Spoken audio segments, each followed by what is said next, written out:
So between Elon Musk's stiff-arm salute and Donald Trump's fascist executive orders, I'm seeing a lot of people waking up to the fact that we need some real-life Yahtzee hunters.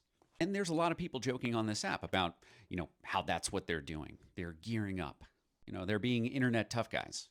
My name is Lieutenant Aldo Rain, and I'm putting together a special team.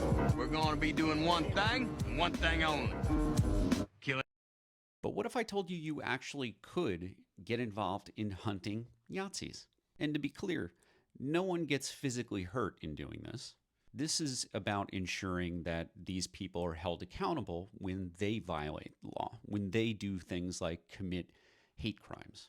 My name is Christopher Goldsmith, and I'm the founder of Task Force Butler Institute and Veterans Fighting Fascism. We are nonprofit organizations that train veterans to conduct open source intelligence research so that we can gather evidence of criminality by unlawful militias and fascist street gangs, and then we use that evidence and analysis in court, as in we provide it to prosecutors and we provide it to victims so that those fascist groups can be held accountable by a court of law.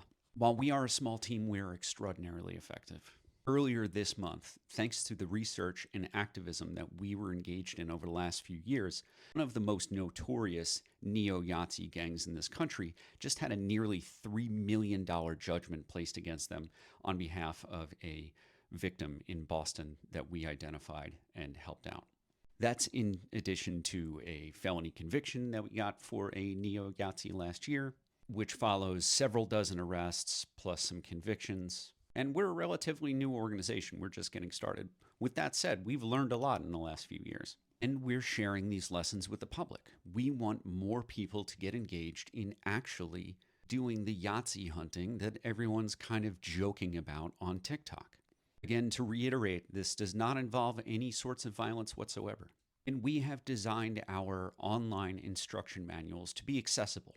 We wanted to make it so that grandmas who email us all the time saying that they want to Yahtzees in the face, we wanted to put them to work in a safe and effective way. And we also have very established anti-fascist organizations around the country that are organic. They might not even think of themselves as anti-fascist. But these people are doing things like protecting women's rights when they are trying to get health care on a regular basis. Those people may not think of themselves as anti-fascist, but fighting for women's access to healthcare is anti-fascist because it's a fascist who tries to force women to have birth against their will. So for those of you who've never gotten involved in any sort of street activism at all, we have our community response guide, taskforcebutler.org. You go to the top of the page, you might have to click on a menu button, go to resources, and then scroll down to community response guide. And on that page, we have instructions that are meant to be accessible to anyone. If you have fascist street gangs showing up in your neighborhood, doing things like spray painting things or putting hateful stickers on stuff or vandalizing businesses, this guide will help you learn how to work within your community to hold those hate groups accountable. Now, for the more advanced activists, people who do consider themselves anti-fascist and are regularly out there on the street and have a clique of friends that they trust, we've got the Street Teams Guide. So same thing, you go to taskforcebutler.org, you go to resources and then Street Teams Guide. And this will provide you an advanced instruction manual on how to work with your unit to gather actionable intelligence on extremist groups when they do things like show up in flash mobs or show up at something like the March for Life anti-choice rally on the National Mall. And for those of you who want a story to help them understand what this looks like, I've just published on my Substack, On Offense with Chris Goldsmith, the story of Task Force Butler's very first operation of any kind. It's a bit of a long piece. It would require its own video, but I'll tell you the main points. Task Force Butler was founded in part because veterans would reach out to me directly when I would go on television and talk about my work infiltrating unlawful militias and street gangs. And they wanted to know how to get involved. So leaning on our military experience, we drew up an op order. We had some intelligence. We knew that Patriot Front was going to show up en masse at March for Life in 2022. So we set up a remote headquarters in DC where I was. We had a ground team with cameras who were there to intercept Patriot Front when they were going to show up. And we had a team of remote online operators whose job it was to gather intelligence online to help me direct our ground forces so that they could gather the most valuable intelligence possible and stay safe. What we were doing, we thought was pretty sophisticated, but there was a completely unrelated anti-fascist organization or collective of anti-fascists nationwide who had been planning something very big that day. And the anti-fascist journalistic collective, known as Unicorn Riot, published a massive dossier, an insider's look on this hate group. So our team, using the lessons that we put into our Street Teams guide, we were able to figure out where this hate group had their vehicle exchange point. So at the end of the day, they had to get onto the metro to get out of the city. And because we had good intelligence, we managed to get to their vehicle exchange point before they did.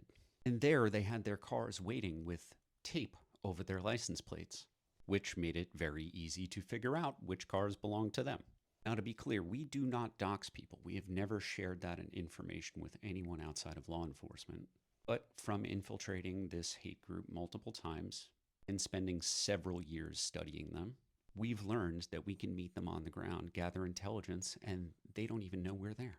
The wheels of justice turn slowly, but almost exactly 3 years after our first operation, this hate group had almost $3 million of a judgment levied against them because the intelligence that we collected over the years was used to help find them guilty in a federal civil case. So if you want to learn more about this, check out my Substack, On Offense with Chris Goldsmith.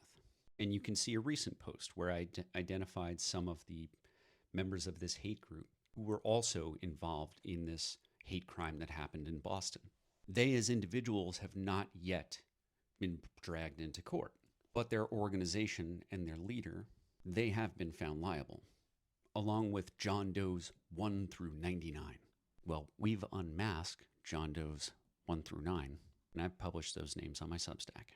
So if you want to learn how to fight fascists, or you want to support us, visit taskforcebutler.org and veteransfightingfascism.org. Now, we are a small team, we have very high security, and we're not well funded yet.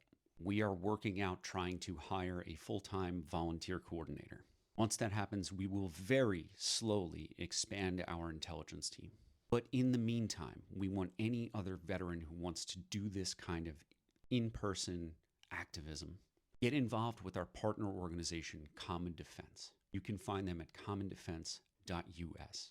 They have a national presence and organizers around the country, and they will be able to get you engaged in local activism that matters far sooner than I can. So, happy hunting.